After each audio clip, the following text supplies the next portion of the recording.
चलो दोस्त, good evening और welcome to my channel KKG class में। दोस्त, आज का जो लेक्चर होने वाला है वो क्लास 12 की बायोलॉजी, ठीक है ना। क्योंकि मैथ्स और बायोलॉजी क्लास जो होता है ना, मैथ्स या बायोलॉजी का क्लास 12 का, वो शाम को 7 बजे लाइव चलता है। जो टाइम हो चुका है आपका, तो फटाफट ज्वाइन हो जाइए मेरे दोस्त। शाम को 7 बज चुका है और डेली मेरे दोस्त लाइव क्लास चलता है। शाम के 7 से 8 चलता है, फिर 8 से 9 चलता है, फिर 10 से 11 चलता है। डेली 3 लाइव क्लासेस चलता है, तो फटाफट ज्वाइन हो जाइए आप लोग, ठीक है ना।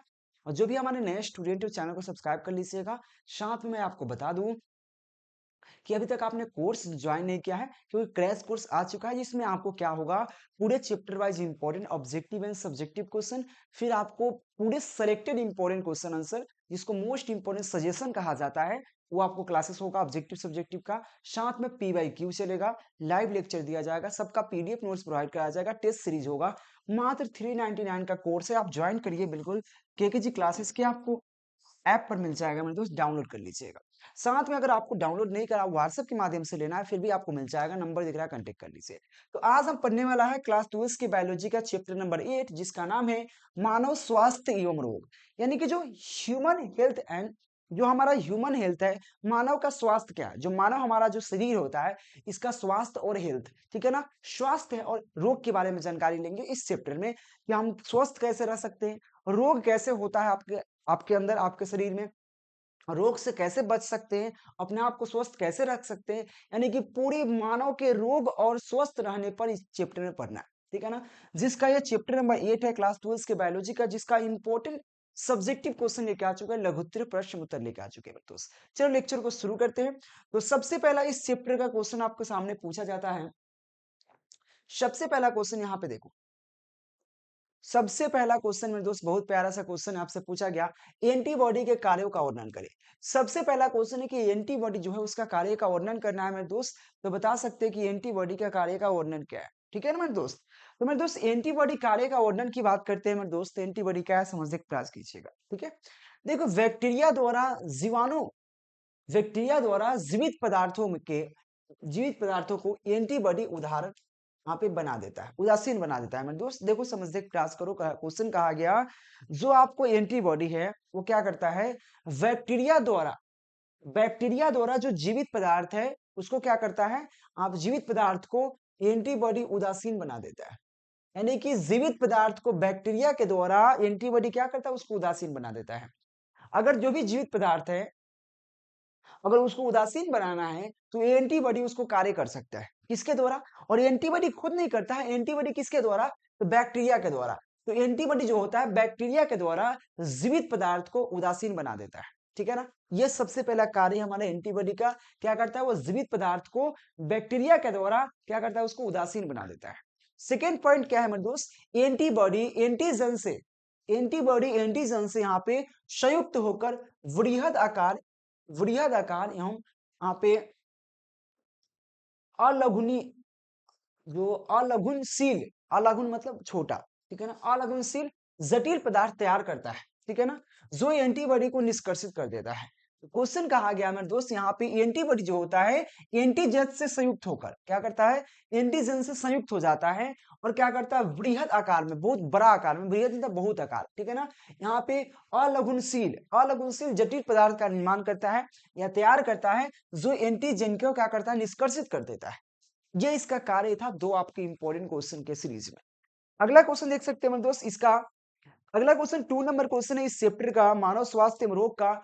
टाइफाइड बीमारी का रोगजनक, यहाँ पे लक्षण, यहाँ पे संक्रमण के विधि तथा उपचार के बारे में बताइए। जैसे कि आपको टाइफाइड का अगर हो गया, तो टाइफाइड कैसे हुआ, टाइफाइड किसके कारण हुआ, इसको कैसे उपचार कर सकते हैं, क्या इसका लक्षण क्या है, कि मतलब टाइफाइड हुआ तो कैसे पहचानें कि भाई टाइफाइड है। तो सबसे पहले हम देखेंगे यहाँ पे टाइफाइड होता क्या है, कैसे होता है टाइफाइड, ठीक है ना। देखो, टाइफाइड एक प्रकार का संक्रमण रोग है। आपसे पूछेगा टाइफाइड किस प्रकार का रोग है मेरे दोस्त, तो टाइफाइड एक प्रकार का संक्रमण रोग है, ठीक है ना, जो यहाँ पे सल्मोनेला टाइफी नामक जीवाणु से होता है। अब ऑब्जेक्टिव में पूछेगा टाइफाइड किस जीवाणु के कारण होता है, तो याद रखना उसका नाम है सल्मोनेला टाइफी नामक जीवाणु, जिसके कारण टाइफाइड होता है। ऑब्जेक्टिव में भी इसी से क्लियर होगा, ऑब्जेक्टिव यहीं से पूछता है। तो आपसे पूछेगा टाइफाइड जो होता है क्या प्रकार का, एक प्रकार का संक्रमण रोग है, जो इसके लिए सल्मोनेला टाइफी नामक एक प्रकार का जीवाणु होता है, जिसके कारण हमारा टाइफाइड होता है।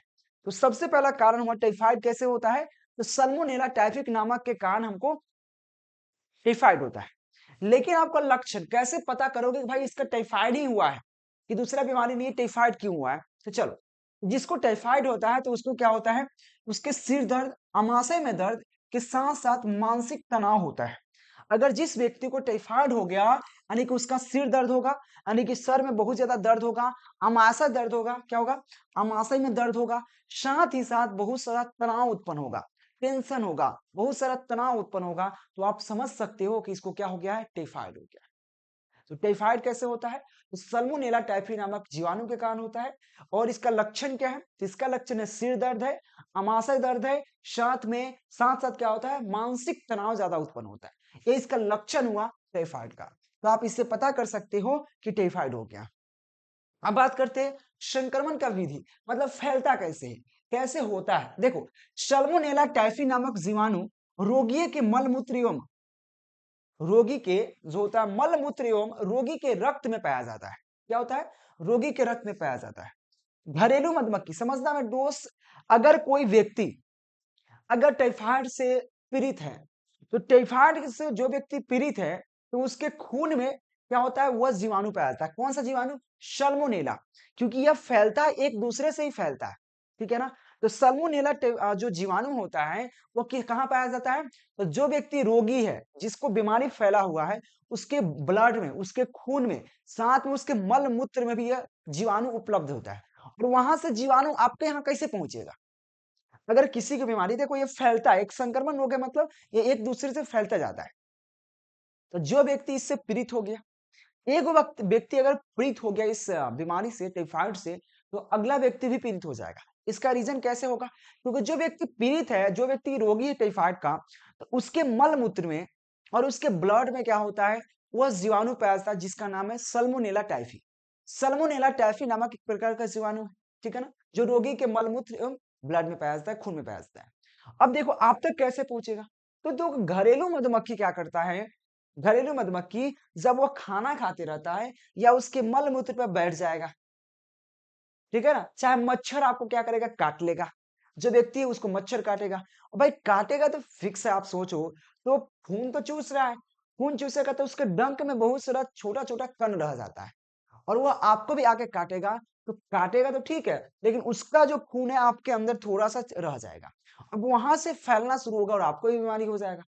और घरेलू मधुमक्खी भी क्या करेगा? उसके मल मूत्र में बैठेगा, और उसका जो भी पैर है, डंक है, उसमें क्या होगा? उसका मल मूत्र का कुछ अंश उसके लग जाएगा, और आपके खाना में, आपके पेयजल पदार्थ में, आपके खाद्य पदार्थ में आकर बैठ जाएगा, और उसको खा लोगे, फिर बीमारी फैल जाएगा। तो ये कहा गया कि सल्मोनेला टाइफी नामक जीवाणु रोगी के मल मूत्र एवं रक्त में पाया जाता है, रक्त में पाया जाता है। घरेलू मधुमक्खी रोगी के भोज्य पदार्थ एवं पेयजल पदार्थ में बैठकर उसे दूषित कर देता है, और क्या होता है? बीमारी फैलती रहती है। मैंने जस्ट बताया यही चीज।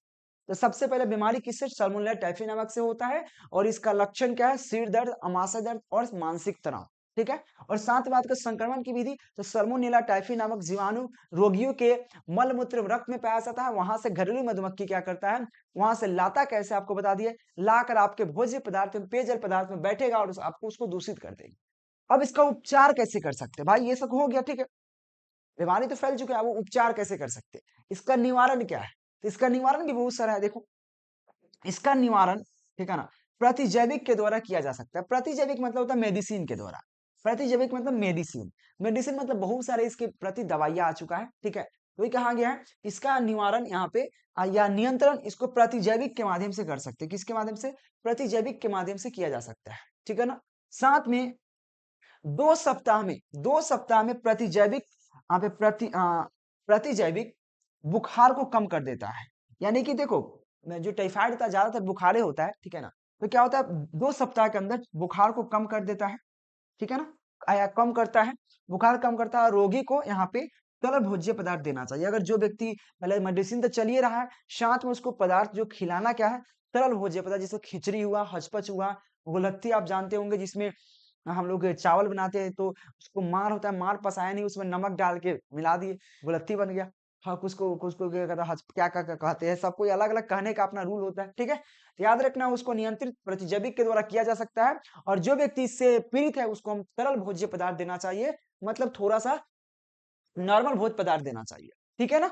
चलो अगला क्वेश्चन आपके सामने है, तो मेरे दोस्त टाइफाइड आप समझ गए और सेम यहाँ पे इंग्लिश में भी है, कोई दिक्कत नहीं है, आप इसका स्क्रीनशॉट ले सकते हो मेरे दोस्त, कोई दिक्कत नहीं है, ठीक है ना? आपने ले लिया। चलो नेक्स्ट क्वेश्चन देख सकते हो, 3 नंबर क्वेश्चन क्या कहा? अगला क्वेश्चन आपके सामने मेरे दोस्त देख सकते हो, क्वेश्चन क्या है यहाँ पे, टीकाकरण एवं प्रतिरक्षीकरण पर टिप्पणी दे। टीकाकरण क्या है? देखो टीकाकरण भी होता है जिससे कि आपको वैक्सीनेशन जिसको कहते हैं, ठीक है ना? वैक्सीनेशन, तो वैक्सीनेशन जो होता है जैसे कि आपने कोरोना में वैक्सीन लिया, तो कहता है वैक्सीन आपने ले लिया, टीकाकरण करवा लिया। जैसे उसी प्रकार से पहले बेसिकली मलेरिया के लिए टीकाकरण होता था, आज भी बेसिकली क्या होता है, पोलियो का दवा पिलाया जाता है। तो बच्चे का होता है, जब जब बच्चा छोटा होता है साल भर से पहले, तो उसको भी लगभग 4-5 को टीकाकरण किया जाता है। उसको भी दवा मतलब पिलाकर सुइया दिया जाता है। आप जाओगे तो वहाँ के जो भी आशा रहती है, आपके गाँव के अगल-बगल के जो आपके गाँव में घर के अगल-बगल जो आशा रहती है, वहाँ पे एक टीकाकरण करवाता है बच्चे लोग को। जो बच्चा छोटा होता है उसका टीकाकरण होता है, क्योंकि उसको पोलियो ना हो इसी वजह से। तो वही कहा टीकाकरण। टीकाकरण है क्या? टीकाकरण को हम इस भाषा में कह सकते हैं यहाँ पे प्रतिरक्षी कारक, यानी कि उसको प्रतिरक्षा देना है, रक्षा करना है उसको, ठीक है ना? प्रतिरक्षी पर टिप्पणी एक लिखना है सबसे पहले। देखो, टीकाकरण या प्रतिरक्षी दोनों का अर्थ समान है। मैंने अभी जस्ट बताया, टीकाकरण कहिए या प्रतिरक्षक कारक कहिए, दोनों का अर्थ समान होता है, दोनों का मतलब यही होता है। यानी कि आपको किसी से सुरक्षित करना, जिसके प्रति टीकाकरण हो रहा है, उस बीमारी से आपको सुरक्षा देना, फिर टीकाकरण कहलाता है। तो ये कहा टीकाकरण या प्रतिरक्षीकरण दोनों का अर्थ सामान्य होता है। किसी बीमारी के विरुद्ध, मैंने कहा कोई भी बीमारी हो सकता है टाइफाइड हो सकता है कि आपको मलेरिया हो सकता है आपके पास क्या हो, पोलियो हो, मतलब कोई भी बीमारी के विरुद्ध क्या होता है, किसी भी बीमारी के विरुद्ध यहाँ पे प्रतिरोधात्मक क्षमता विकसित करने के लिए जो दवा खिलाया या पिलाया जाता है, ठीक है ना? दवा खिलाया या पिलाया या किसी अन्य रूप में दी जाती है, ठीक है ना? उसे टीका कहते हैं। मैंने कहा आपसे कि कोई भी बीमारी अगर ज़्यादा फैल रहा है, ठीक है ना? उसका इलाज अगर पहले से किया जा सकता है, तो पहले ही कर देंगे। जैसे कि देखो, कोरोना जब हुआ था, तो कोरोना समय क्या हुआ था, जो आपको वैक्सीन दिया जाता था, जिसको कोरोना है उसको भी, जिसको नहीं है उसको भी। अगर नहीं है उसको इसलिए दिया जाता था कि उसके पास आए नहीं, क्योंकि ऑलरेडी उसके पास वैक्सीन है, ऑलरेडी वो खा रखा है, इसलिए वो उसको लड़ने की क्षमता उसमें ज़्यादा है, इसलिए उसके पास आएगा नहीं। सेम कंडीशन मलेरिया में होता है और साथ में क्या होता है, जो पोलियो की दवा में होता है। पोलियो अगर छोटा बच्चा 6 साल से छोटा बच्चा है, तो उसको पोलियो की दवा पिलाया जाता है, ठीक है ना? 6 या 10 साल के नीचे। मैंने खुद पिलाया है पोलियो की दवा। मैं गाँव में घूम-घूम कर पोलियो की दवा पिलाया जाता था और हमको 450 का महीना मिलता था। महीना नहीं, 3 महीना में 1 बार मिलता था, ₹450, ठीक है ना? और हम पिलाए थे लगभग 2 साल तक लगभग हम पोलियो की दवा पिलाए हुए हैं। ठीक है ना मेरे दोस्त? याद रखना, जो भी बीमारी के विरुद्ध दवा दिया जाता है। दवा अब किस माध्यम से दिया जाएगा? हो सकता है कि दवा पिलाया जाए, सुई के माध्यम से दिया जाए या किसी में खिलाया जाए, मतलब कि जिस माध्यम से दिया सकते हैं, बहुत सारा माध्यम हो सकता है। तो वही कहा गया, किसी बीमारी के विरुद्ध यहाँ पे प्रतिरोधात्मक क्षमता की, मतलब ज़्यादा क्षमता की, प्रतिरोधात्मक क्षमता की विकसित करने के लिए जो दवा खिलाई जाती है, देखो यहाँ पे जो दवा खिलाई या पिलाई या किसी अन्य रूप में दी जाती है, बात वही हुआ। तो यहाँ पे लिख सकते हैं कोई जो दवा खिलाई जाती है या खिलाई या पिलाई जाती है या किसी अन्य रूप में दी जाती है, उसे हम लोग कहते हैं टीका। उसे क्या कहते हैं हम लोग? टीका कहते हैं। ठीक है ना? तथा यह क्रिया टीकाकरण कहलाता है। और यह जो प्रक्रिया होता है टीकाकरण कहलाता है, क्योंकि एक को थोड़ी दिया जाएगा, सभी को दिया जाता है। इसलिए यह प्रक्रिया जो होता है टीकाकरण कहलाता है। और संक्रमण रोगों की रोकथाम के लिए टीकाकरण यहाँ पे सर्वाधिक प्रभावी एवं सबसे सस्ती विधि माना जाता है। यानी कि सबसे सस्ती विधि इसलिए माना गया टीकाकरण, क्योंकि देखो जब रोगी को अगर कोई रोग हो जाएगा तो उसमें लाखों करोड़ों रुपया लग जाता है, फिर भी वो ठीक नहीं हो पाता है। अगर कुछ पैसे के दवा ज्यादा महंगा नहीं आता है, अगर पहले ही दावा कर दिया जाए उसका, तो वो बहुत कम में सलट जाएगा, रोग आएगा नहीं, पहले ही खत्म। इसीलिए टीकाकरण करवाया जाता है। ठीक है ना मेरे दोस्त? वही कहा गया, संक्रमित रोगों के रोकथाम यानी कि बचाव के लिए क्या करेंगे हम लोग? टीकाकरण सर्वाधिक सर्वाधिक प्रभावी एवं क्या है सबसे सस्ती विधि मानी जाती है। तो टीकाकरण आप समझ गए क्या होता है अच्छी तरीका से। अगला क्वेश्चन देखो 4 नंबर क्वेश्चन है, रोग के प्रसार कैसे होता है? रोग कैसे फैलता है? अगर आपके रोग फैला हुआ है, कैसे फैलता है रोग? भाई रोग फैला कैसे? अगर आपके घर में देखना अगर एक को बुखार होता है दूसरे को भी हो जाता है। एक को कोई बीमारी होता है उसके साथ-साथ दूसरे को होता है। तो कैसे रोग को थाम कर सकते हैं? देखो जो भी कोई भी बीमारी हो सकता है, ज़रूरत नहीं एक ही बीमारी, कोई भी बीमारी हो सकता है, एनीवन। तो याद रखना मेरे दोस्त कोई भी अगर आपके घर में चाहे आपके रिश्तेदार में कोई भी व्यक्ति है, अगर उसको बीमारी कोई भी है, तो उसके साथ खाना नहीं खाना चाहिए। पहला रोग कर सकते हो, उसके साथ कोई भी खाना नहीं खाना चाहिए। दूसरा का काम उसका छोड़ा हुआ खाना जहाँ पे जूठा हुआ मतलब जूठ हो जाता है, तो जूठा हुआ खाना को आप नहीं खाना चाहिए। हर काम उससे डायरेक्ट आप संपर्क में नहीं आइए यानी कि उसको डायरेक्ट आप बातचीत नहीं कर सकते हो। अगर बातचीत करना है तो आप मास्क लगाकर बात कीजिए, डायरेक्ट उससे बातचीत मत कीजिए। थर्ड काम उसके साथ सोइए नहीं, उसके साथ नहीं सोना चाहिए, ठीक है ना? यह सब कुछ बातें हैं जिसको बचकर आप कर सकते हो बचाव। सबसे पहला संक्रमित रोगी से सीधे संपर्क के द्वारा वहां पे हो सकता है, ठीक है ना? यानी कि अगर जो व्यक्ति संक्रमित है, जो व्यक्ति जिसको संक्रमित मतलब रोगी, ठीक है ना? जो यहाँ पे संक्रमित रोगी है सीधे संपर्क द्वारा जैसे यहाँ पे दाद है, जिसे दाद एक प्रकार का बीमारी है, अगर सीधे संपर्क में आइएगा फटाक से फैल जाएगा। यानी कि उसके डायरेक्ट संपर्क में नहीं आना है, उससे अलग रहना है, ठीक है ना? सबसे पहला। दूसरा का क्या है?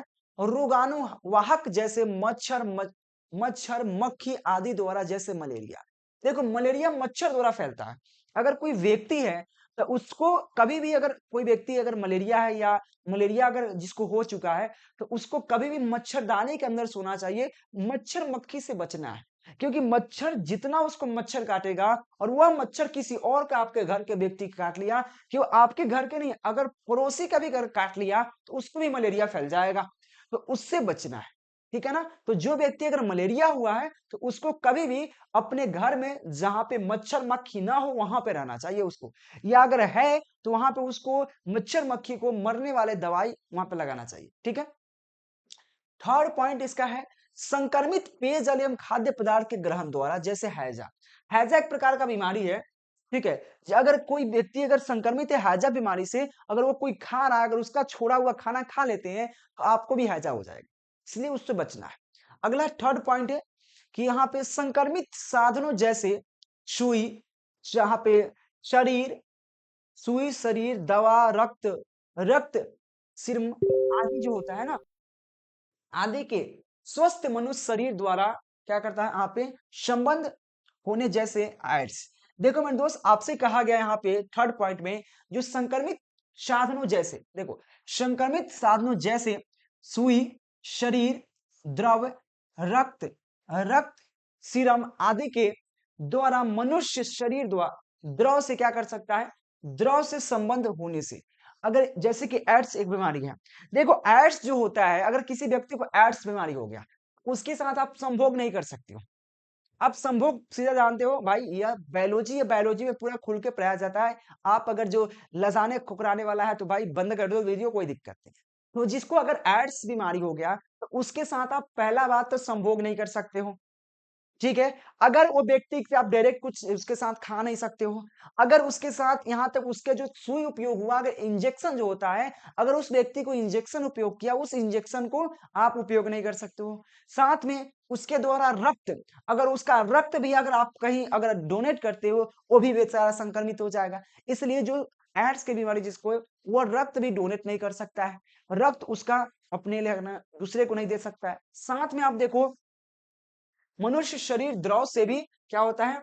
संबंध, यानी उससे डायरेक्ट संबंध में नहीं आ सकते हो। अगर संबंध में आए तो आपको भी एड्स हो जाएगा। इसलिए इस चीज से बचना है हमको और कैसे रोग का प्रसार होने से बच सकते हैं ये हमारा है कुछ, ठीक है? पॉइंट है जो आपको याद रखना है। अगला क्वेश्चन है मेरे दोस्त, क्वेश्चन है अगला क्वेश्चन बहुत प्रकार की क्योंकि हमारा अभी पढ़ रहे जो चैप्टर है क्या नाम है क्या है?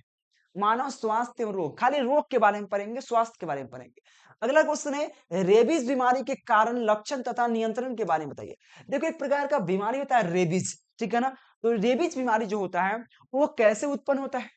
उसका लक्षण क्या है, उसका उपचार क्या है भैया, इसके बारे में बताइए। देखो रेबीज बीमारी जो होता है मेरे दोस्त, आपको बता दूं, जंतुओं जैसे बिल्ली कुत्ता आदि में होता है। देखो रेबीज बीमारी अगर फैल गया ना एक बार, अगर आपको कुत्ता काट लिया, आपने सुना होगा कुत्ता काट लिया ढोरी में इंजेक्शन लगा दिए 9 गो, ठीक है, होता है ना ऐसा ही। देखो रियल होता है, मैं मजाक नहीं बोला, रियल। तो ये अगर कुत्ता काट लिया, अगर कुत्ता काट के इंजेक्शन नहीं लगाया, अगर वो, तो कुत्ता काटने पर रेबीज बीमारी फैलता है। कौन सी बीमारी? रेबीज। उसका अगर कुत्ता काटने के बाद या बिल्ली काटने के बाद अगर इंजेक्शन, अगर ढूंढी में इंजेक्शन नहीं लिया आपने, तो आपको कौन बीमारी फैलेगा? रेबीज। कौन बीमारी फैलेगा? रेबीज बीमारी फैलेगा। और जब रेबीज बीमारी फैल गया आपके अंदर, तो आप कुत्ता की भांति व्यवहार करने लगेंगे। आप मनुष्य नहीं रह जाएंगे, आप बन जाएंगे कुत्ता। कुत्ता की भांति व्यवहार करने लगेंगे और आप कुत्ता की तरह सबको काटने लगेंगे और कुत्ता की तरह भों भों करने लगेंगे, भौंकने लगेंगे, ठीक है ना? भौंकना शुरू करेंगे। आई मीन आप पागल हो जाएंगे। उसका कोई इलाज नहीं है मेरे दोस्त, इलाज बहुत कम है। इसीलिए अगर कुत्ता काटे या बिल्ली काटे, तो फटाक से 9 इंजेक्शन ले लेना ढोरी में, ठीक है ना? तो याद रखना इस चीज को। तो रेबीज बीमारी कैसे फैलता है, इसका कारण क्या है? तो इसका कारण, मुख्य कारण है, कुत्ता बिल्ली को काटने से रेबीज बीमारी फैलता है। तो क्या कहा मेरे दोस्त? रेबीज जंतुओं जैसे कुत्ता बिल्ली आदि के जिसमें इस रोग के विषाणु उपस्थित होते हैं, काटने से होता है। मैंने जस्ट बताया, अगर कुत्ता या बिल्ली अगर आपको डायरेक्ट काटता है, तो आपकी बीमारी फैल सकता है, आप में हो सकता है। क्योंकि जो रेबीज बीमारी का जो विषाणु होता है, वो कुत्ते एवं बिल्ली में ही पाया जाता है। तो क्या कहा? रेबीज जंतु जैसे कुत्ता बिल्ली आदि, इसमें ही रोग के विषाणु उपस्थित होते हैं। किसमें? कुत्ता एवं बिल्ली में। और जब काटेंगे तो आपका रोग फैल जाएगा। सिंपल है, कुत्ता एवं बिल्ली काटने से हमारा क्या होता है? रेबीज बीमारी फैलता है। पहला पॉइंट, फैलता कैसे आपको पता चलेगा? कैसे पता चलेगा भाई कि आपको रेबीज बीमारी हो चुका है? अगर आप कुत्ता बिल्ली काटता है, तो अधिकतम व्यक्ति तो 90.99% यानी कि 100 में 90 लोग तो सुइया ही लेता है, यानी कि 100 में 100 ही ले लेता है। लेकिन बाय द केस कभी 1000 में एक भूचाल अगर रह गया, तो उसको फैल जाएगा रेबीज, ठीक है? तो याद रखना मेरे दोस्त, उसका लक्षण क्या है? तो याद रखना, हाइड्रोफोबिक हाइड्रोफोबिक तथा निगलने में कठिनाई। हाइड्रोफोबिक, निगलने में कठिनाई। अगर कोई निगल रहा है हाइड्रोफोबिक, तो कठिनाई हो सकता है। तो सब सबसे समझ लीजिए आपका क्या है? रेबीज बीमारी फैल सकता है। इसका रोकथाम कैसे कर सकते हैं? इसका उपचार है नहीं है भैया, इसको सिर्फ रोक सकते हैं, उपचार नहीं कर सकते हो। हाँ, ऐसे हो सकता है कि पहले आप इसको रोक दो, कि मतलब बीमारी होने से पहले इसको रोक सकते हैं, जब हो गया तो इसका उपचार ही नहीं है भैया, इसका कोई उपचार नहीं है। इसलिए आपको पहले रोकना पड़ेगा। तो क्या कर सकते हो? इसका टीकाकरण करवा सकते हो। जैसे कि आपको पोलियो का टीकाकरण होता है, जिसका पोलियो नहीं है उसको भी 6 या 10 साल तक रहता है, तो उसको पोलियो पियाया जाता है। भाई 6 साल का पियावे के, यानी कि 6 साल से अगर नीचे बच्चा है, तो उसको पोलियो पियाया जाता है, चाहे उसको हो या ना हो, क्योंकि वो पोलियो से पहले ही सतर्क कर देता है। सेम कंडीशन, जिस जंतु में रेबीज बीमारी का जीवाणु पाया जाता है, उसके विरुद्ध आप टीकाकरण करवाइए। लेकिन टीकाकरण यानी कि उसको भी दवा दीजिए आज, या इंजेक्शन दीजिए, जिससे कि अगर वो किसी को काटे भी, तो क्या हो, बेसिकली वो आपका रोग जो होता है नहीं फैले। जैसे कि सीधा कर सकते हैं, इसका रोकथाम कर सकते हैं, इसका रोक सकते हो, लेकिन इसका इलाज नहीं कर सकते हो रेबीज बीमारी का। तो रोकथाम क्या है देखो, तो यहाँ पे रेबीज जंतुओं के रेबीज जंतुओं का यहाँ पे रेबीज विषाणु के विरुद्ध टीकाकरण मैंने जस्ट बताया, इसका टीकाकरण करवा सकते हो। और टीकाकरण क्या है, मैंने पहले ही समझा दिया था। टीकाकरण होता है क्या है, क्योंकि बार बार टीकाकरण आएगा तो आपको दिक्कत ना होना चाहिए। तो इसका लक्षण क्या है? यहाँ पे हाइड्रोफोबिक निगलने में कठिनाई। और इसका रोकथाम क्या है? तो रेबीज बीमारी या रेबीज जंतुओं के खिलाफ क्या कर सकते हो? टीकाकरण करवा सकते हो, ठीक है ना? जिससे अगर टीकाकरण हो, जिससे अगर किसी को काटता भी है, तो रेबीज बीमारी ना फैले, क्योंकि एक बार जब फैल गया, तो उसको आप रोक नहीं सकते, ठीक है मेरे दोस्त? तो यह आपका रेबीज बीमारी का लक्षण था, उपचार था, कारण था, कैसे उत्पन्न होता है। अगला क्वेश्चन मेरे दोस्त देख सकते हो, 6 नंबर क्वेश्चन क्या है? मलेरिया। अब आ गया क्वेश्चन, आपसे पूछ रहा है मलेरिया रोगजनक, यानी कि मलेरिया कैसे उत्पन्न होता है, रोगजनक क्या है, किसके कारण होता है, उसका रोगजनक कौन है? भाई कौन ऐसा व्यक्ति है जो मलेरिया फैला रहा है? रोगजनक, साथ में संक्रमण के कारण, यानी कि संक्रमण के कारण कैसे है, कौन है इसका कारण, साथ में लक्षण क्या है, उपचार क्या है, इस सब के बारे में आप बताइए। तो देखो मलेरिया जो होता है, एक मलेरिया जो होता है, यहाँ पे प्रोटोजो यहाँ पे एक मलेरिया जो कैसे फैलता है, तो याद रखना यहाँ पे प्रोटोजोन प्रोटोजोन परजीवी प्लाज्मोडियम के कारण होता है। एक प्रकार का प्रोटोजोन प्लाज्मोडियम जीवाणु होता है, ठीक है ना, परजीवी होता है, जिसके कारण मलेरिया फैलता है। मलेरिया किससे फैलता है, तो याद रखना प्रोटोजोन प्रोटोजोन परजीवी प्लाज्मोडियम के कारण क्या करता है, यह फैलता है। इसका रोग जनक यही है। रोग का जनक कहां से होता है, मतलब रोग उत्पन्न कहां से होता है, याद रखना एक प्रकार का क्या है मेरे दोस्त, यहाँ पे परजीवी है जिसका नाम है प्लाज्मोडियम। तो याद रखना प्रोटोजोआ यहाँ पे परजीवी प्लाज्मोडियम के कारण क्या होता है, यह उत्पन्न होता है। संक्रमण के कारण क्या भाई, कैसे फैलता है, ये फैलता क्या है, एक प्रकार का होता है, आप समझना मादा एनोफिलिक मच्छर होता है। देखो आप लोग तो इतना जानते होंगे जरूर कि मलेरिया जो होता है मच्छर काटने से फैलता है, लेकिन जो आपके घर के अगल बगल में जो मच्छर बगवाता है वो मच्छर नहीं है, वो मच्छर होता है मादा। पहला बात उसमें भी होता है, एनोफिलिक मच्छर भी दो प्रकार के होते हैं। एक प्रकार का मच्छर है एनोफिलिक, एनोफिलिक जब मच्छर आपको काटेगा तब होगा, लेकिन एनोफिलिक में भी दो है, एक नर है एक मादा है। तो नर काटेगा तो कोई फर्क नहीं पड़ेगा, मादा काटेगा तो फर्क पड़ेगा। ऐसे भी औरत लोग थोड़ा ज्यादा ही काटती है सबको, ठीक है।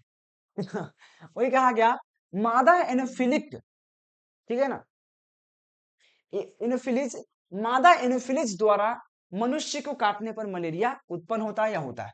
यानी कि जब मादा एनोफिलिक मच्छर अगर आपको काट लेगा तो आपको मलेरिया उत्पन्न हो जाएगा, मलेरिया हो जाएगा, ठीक है ना। तो याद रखना मादा एनोफिलिक मच्छर आपसे पूछेगा कि आपको मलेरिया कैसे फैलता है या संक्रमण कारण कौन है, तो मादा एनोफिलिक मच्छर, याद रखना ऑब्जेक्टिव में काम आएगा। लक्षण क्या है, मतलब भाई ठीक है, आपको मच्छर काट लिया, कौन मच्छर, तो मादा एनोफिलिस मच्छर। जब आपको काटा तो आपको काटने के बाद आपको मलेरिया हो गया, तो आप कैसे पता करोगे भाई आपका मलेरिया हो चुका है, तो आपका इसका रीजन क्या है, 6 से 10 घंटों के अंतराल में ठंडा एवं शरीर कंपन के साथ तेज बुखार।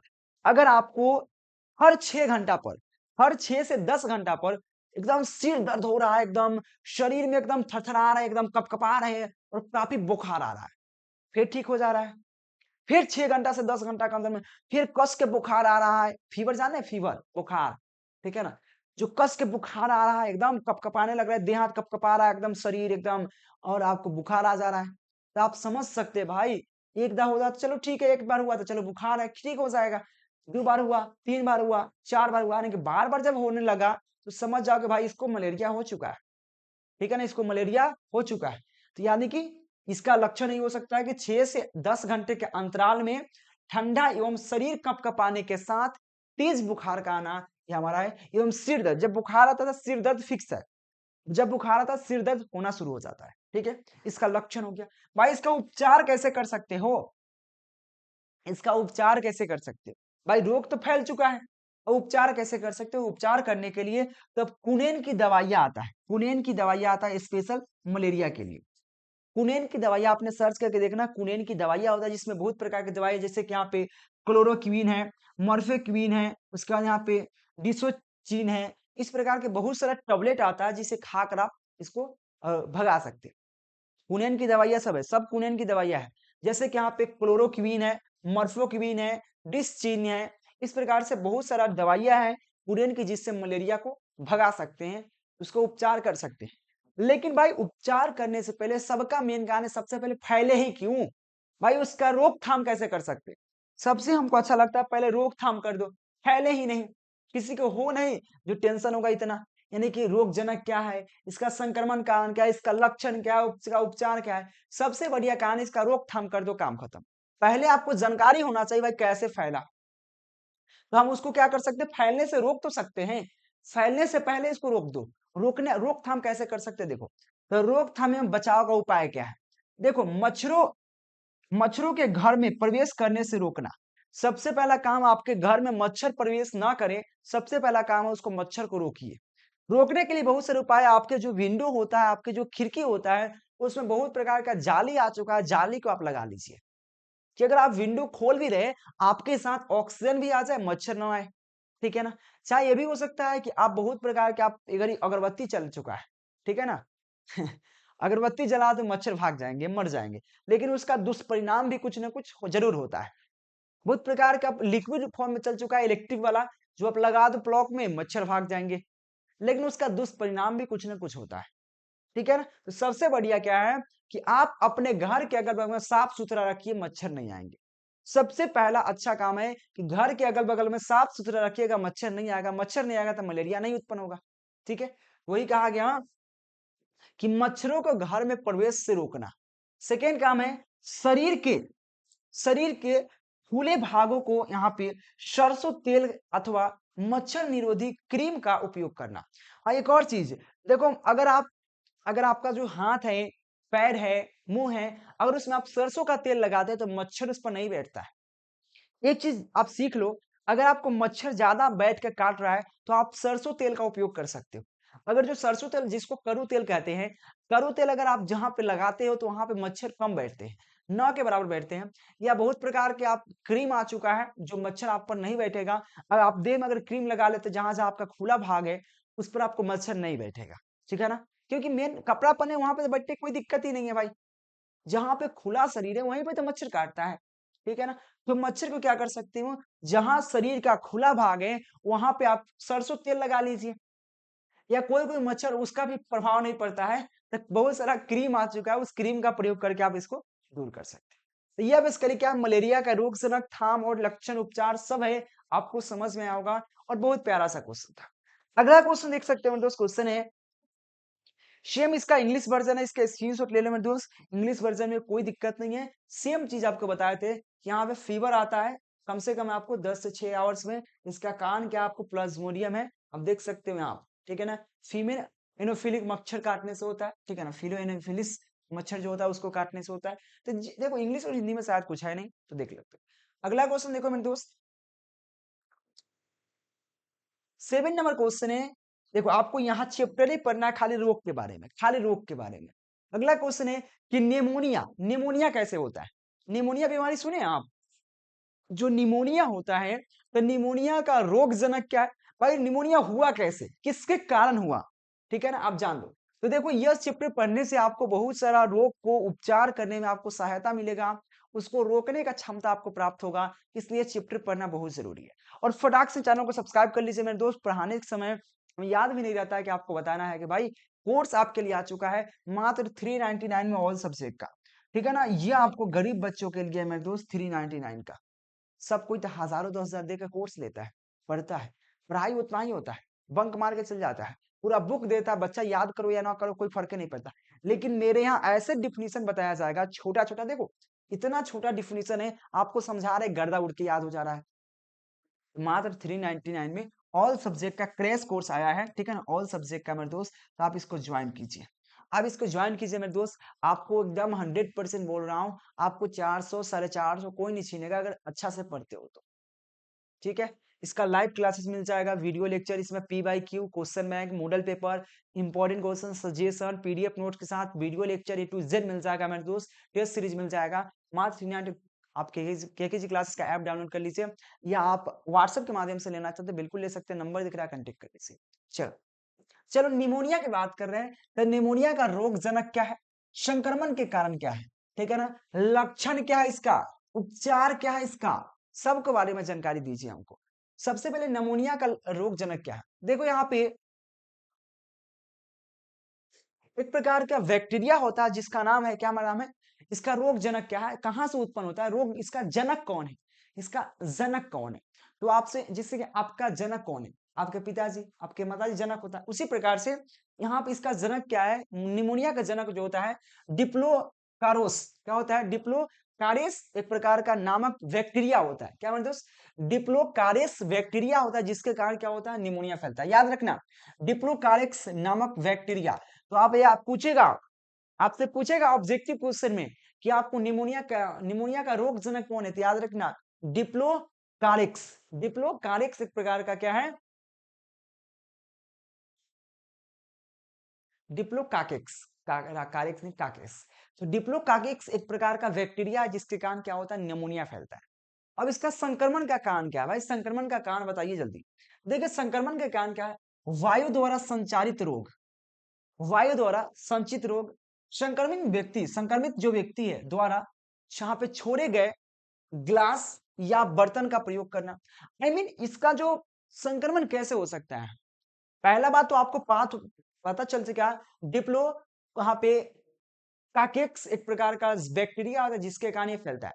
अगर बाई द केस किसी में फैल गया या निमोनिया किसी को हो गया, तो आप तक कैसे पहुंच सकता है, इसका कैसे उपचार है? तो अगर कोई जिस व्यक्ति को निमोनिया हो चुका है, अगर वो व्यक्ति ग्लास का जो उपयोग कर रहा है जिससे पानी पी रहा है, उससे आपको पानी नहीं पीना है। या जिस बर्तन में वो खाना खा रहा है, उसमें आपको खाना नहीं खाना है। जिस साबुन से वो नहा रहा है, उससे आपको नहाना नहीं है। मतलब बहुत प्रकार के बचाव कर सकते हो, ठीक है ना? तो इसका संक्रमण का कारण क्या है? तो वायु द्वारा संचारित रोग है ये। ये वायु के माध्यम से संचारित हो जाता है, ठीक है ना? आप डायरेक्ट संपर्क में नहीं आ सकते। आप बोलते रहिएगा, देह में टच भी नहीं कीजिएगा, फिर भी आपको निमोनिया फैल जाएगा, उसको भी आपको भी हो जाएगा, ठीक है ना? उस प्रकार से वायु संचारित रोग है, यानी कि संक्रमित व्यक्ति से छोड़े गए ग्लास या बर्तन का उपयोग नहीं करना है निमोनिया से बचने के लिए। ठीक है भाई, लक्षण कैसे पता करोगे भाई? चलो, इतना तक भी आप उपाय नहीं कर पाए, इसका लक्षण अब तो भाई, अब नमूनिया फैल गया और उसका गिलास का उपयोग कर लिए, या नमूनिया कैसे भी फैल चुका है आपके अंदर, तो आप उसका पता कैसे लगाओगे? भाई इसका नमूनिया ही है, कोई दूसरा बीमारी नहीं है, निमोनिया ही, कैसे पता लगाओगे? इसका लक्षण क्या है? देखो यहाँ पे, इसका लक्षण है छाती दर्द। जो आपका छाती होता है, छाती समझ रहे ना, जहाँ पे दिल होता है, ठीक है बेचारा, तो यहाँ पे छाती दर्द, सिर दर्द एवं हाथ के नाखून का रंग नीला हो जाना। 3 कारण है। निमोनिया फैल फैल जाता है जब आपको 3 है। एक तो आपको छाती में दर्द होना शुरू होगा, ठीक है ना? सिर दर्द शुरू करेगा, सिर दर्द शुरू होगा, साथ में आपको क्या होगा मेरे दोस्त? आपका जो नाखून है, जो हाथ का नाखून है, वो नीला पड़ना शुरू हो जाएगा। क्या हो जाएगा? नीला हो जाएगा, जिससे आप कह सकते हैं इसको निमोनिया हो चुका है। क्या हो चुका है मेरे दोस्त? निमोनिया हो चुका।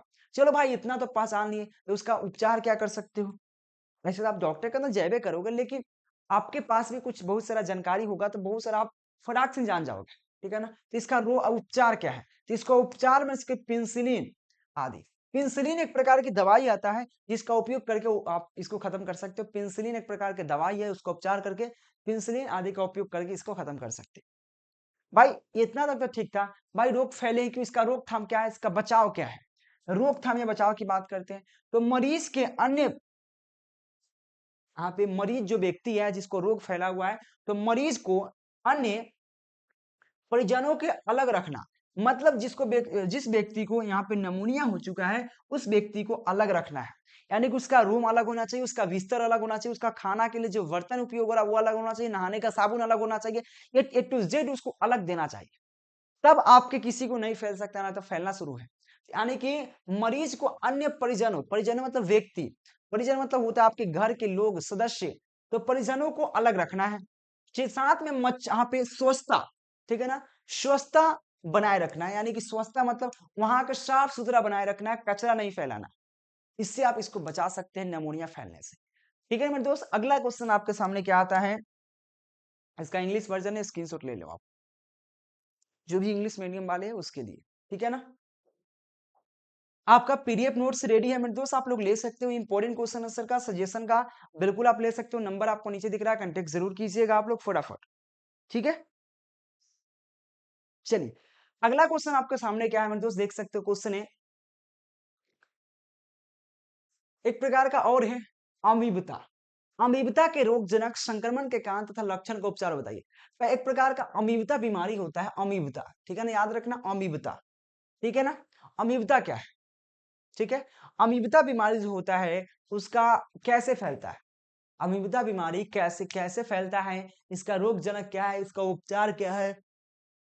इसका लक्षण क्या है? ठीक है, यही क्वेश्चन आपसे पूछ रहा है अमीबता के बारे में, तो समझने का प्रयास कीजिए अमीबता क्या है। ये भी काफी महत्वपूर्ण क्वेश्चन है, ठीक है?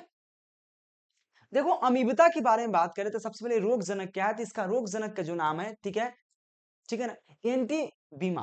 क्या है? एंटी मीबा, एंट मीबा। एंट मीबा एक प्रकार का जीवाणु होता है, ठीक है ना? एंट मीबा हिस्टोली हिस्टेलिका पुटिकल एक प्रकार का। इसका रोगजनक कौन है? रोगजनक का थोड़ा नाम थोड़ा खतरनाक है, समझो यहाँ। इसका नाम है एंटीमीबा, एंटीमीबा हिस्टोलिटिका पुटी। एंट अमीबा, एंट एंट अमीबा हिस्टोलोपिटिका पुटी, यह इसका रोगजनक है। किसका? यहाँ पे अमीबता का। अमीबिता का रोगजनक कौन है मेरे दोस्त? एंट अमीबा हिस्टोलिटिका पुटी। हिस्टोलिटिका पुटी, एंट अमीबा हिस्टोलिटिका पुटी इस प्रकार का रोगजनक है। इससे यह रोग फैलता है कौन? अमीबिता। इसका संक्रमण का कारण क्या है? संक्रमण का कारण मेरे दोस्त बात करते हैं, संक्रमण का कारण कौन है? तो संक्रमित भोज्य जल एवं अन्य पदार्थों को नहीं खाना है। जैसे कि जो व्यक्ति संक्रमण है उससे क्या करना है? उसका छोड़ा हुआ या संक्रमित भोज्य पदार्थ या खराब पदार्थ उसको नहीं खाओगे, ठीक है? जैसे अरुआज जाएगा, जैसे कल खाना बना, आज आप उसका थोड़ा महक आ रहा था, यो खा रहा है व्यक्ति, खा रहा है, कोई दिक्कत नहीं, तो उसको खाने से बचना है। संक्रमित भोज्य पदार्थ या जल या अन्य पदार्थों को नहीं खाना चाहिए, संक्रमण से बच सकते। इसका लक्षण क्या है? लक्षण की बात करते हैं। इसका लक्षण क्या है? तो याद रखना, परजीवी शरीर में क्या कहा? यहाँ पे परजीवी शरीर में यहाँ पे साइटोलाइसिन साइटोलाइसिन नामक एंजाइम का स्राव करता है। आपके जो परजीवी शरीर है उसमें साइटोलाइसिन नामक एंजाइम जो होता है उसको स्राव करता है, जिससे रोगी का क्या होता है? जैसे रोगी का छोटी आंत के यहाँ पे संश्लेषण संशिलामा संशिलामा क्या होता है? परत में छेद हो जाता है, यानी कि छोटी आंत में छेद हो जाता है। अगर जो व्यक्ति यहाँ पे अमीबिता जो बीमारी है उसमें क्या होता है, अगर किसी को व्यक्ति हो गया, उसका लक्षण हो जाता है, यानी कि जब उसको छोटी आंत जो होता है उसमें छिद्र हो जाता है, तो उसको क्या हो गया? मतलब अमीबिता बीमारी हो गया। इसका रोकथाम कैसे कर सकते हो? इसका रोकथाम, इसका उपचार नहीं है, इसका उपचार बहुत कम है, लेकिन इसका रोकथाम कर सकते हो, ठीक है ना? यानी कि उपचार या बचाव कैसे करते हैं? तो यहाँ पे सबसे स्वच्छता रखना है, संक्रमित भोज्य पदार्थ या पेयजल पदार्थ को सेवन से वर्जित रखना है, यानी कि इसको स्वच्छता, अगर जो व्यक्ति इसको है अगर हो गया तो उससे अलग रहना है, उससे स्वस्थ रखना है। अलग रखना मतलब अगल बगल में आप स्वस्थ रहिए, कभी कचरा ना फैलाइए। साथ में अगर संक्रमित व्यक्ति है तो उससे उसका छोड़ा हुआ खाना नहीं खाना, उससे वर्जित रहना है, मतलब उससे रोक कर नहीं, मतलब उसको जो खाया हुआ चाहे कुछ भी पदार्थ है उससे अलग रखना है। यानी कि सीधा कहा, भोज्य पदार्थ तथा पेयजल पदार्थों को सेवन वर्जित, वर्जित मतलब नहीं खाना, वर्जित रखना है। अगला क्वेश्चन देख सकते हैं दोस्त, क्वेश्चन है,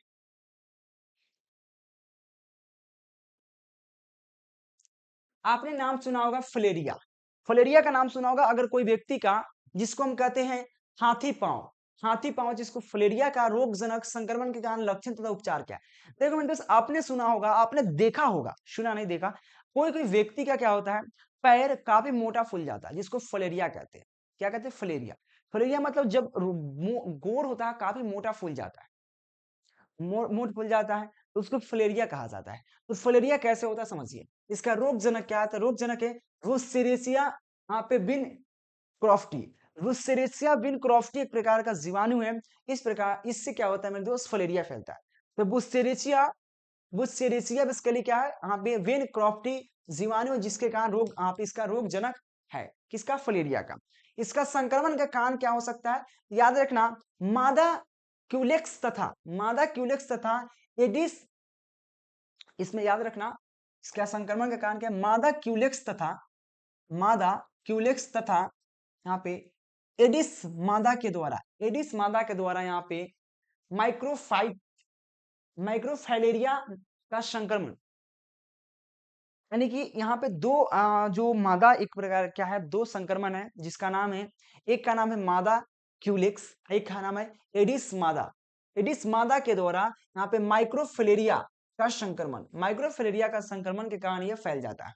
साथ में इसका बात करें यहाँ पे इसका लक्षण क्या है, तो याद रखना, पैर, हाथ, ठीक है ना, अडकोश तथा सतह के शेष, अब सतह के जो शोध होता है वो क्या होता है? रात्रि के अधिक तीव्र दर्द के साथ ज्वर होता है, यानी कि जिस व्यक्ति को हो गया तो आपका हाथ, पैर, अडकोश ये सब क्या होता है? फूल जाता है, और रात्रि में बेसिकली क्या होता है? तेज बुखार आता है, ज्वर हो जाता है, ठीक है ना, साथ में तेज दर्द, साथ में ज्वर हो जाता है, इसका लक्षण है।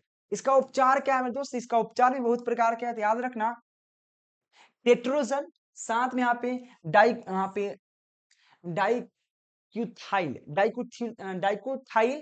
कार्बोन कार्बोजीन इसका उपचार कर सकते हो, ठीक है ना। इसको बहुत प्रकार की दवाइयां है, जिसका नाम है यहाँ पे टेट्रोजन दवाइयां है। उसके बाद यहाँ पे डाइक्यूथाइल दवाइयां है, जिसका उपयोग कर सकते।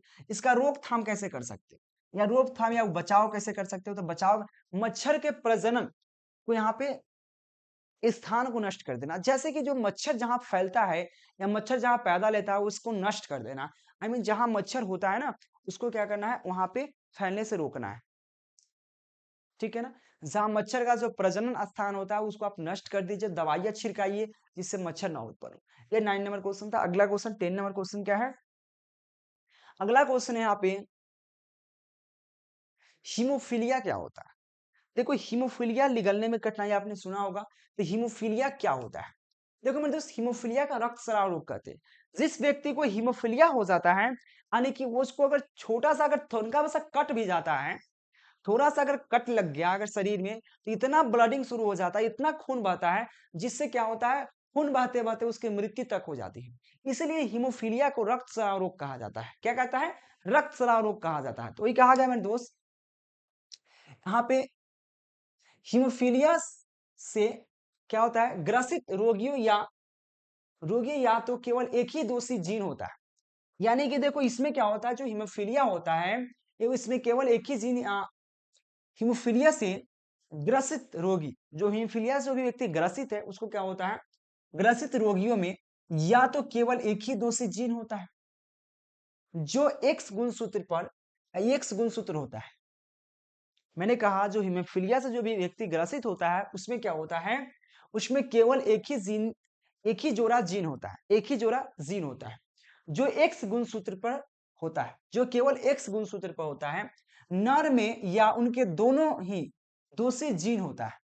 ठीक है ना? ये बेसिकली नर में होता है और यह दोनों दोनों ही दोषी जीन होता है। कहा गया या उनमें दोनों ही दोषी जीन होता है जो एक्स एक्स गुणसूत्र पर विद्यमान होता है और यह नर में होता है इसलिए एक्स एक्स गुणसूत्र पर विद्यमान होता है मादा में। ठीक है ना? और साथ में बात करें सामान्य जीव से ये पदार्थ बनते हैं। इस सामान्य जीव से बनते हैं साथ में जिनके द्वारा रक्त का यहाँ पे क्या होता है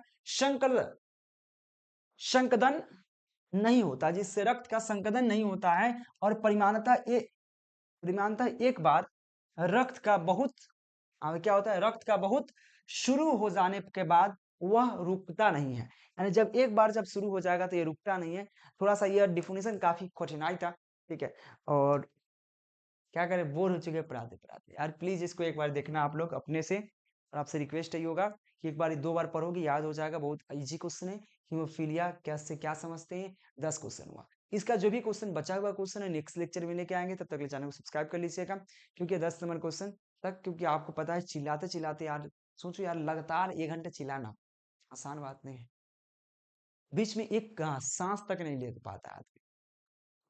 तो इसको देख लीजिए 10 नंबर क्वेश्चन। इससे आगे जो भी क्वेश्चन बचता है नेक्स्ट लेक्चर में लेके आएंगे। Thank you watching for this video. जब तक के लिए मिलते हैं नेक्स्ट लेक्चर नेक्स्ट वीडियो के साथ। तब तक के लिए बाय बाय।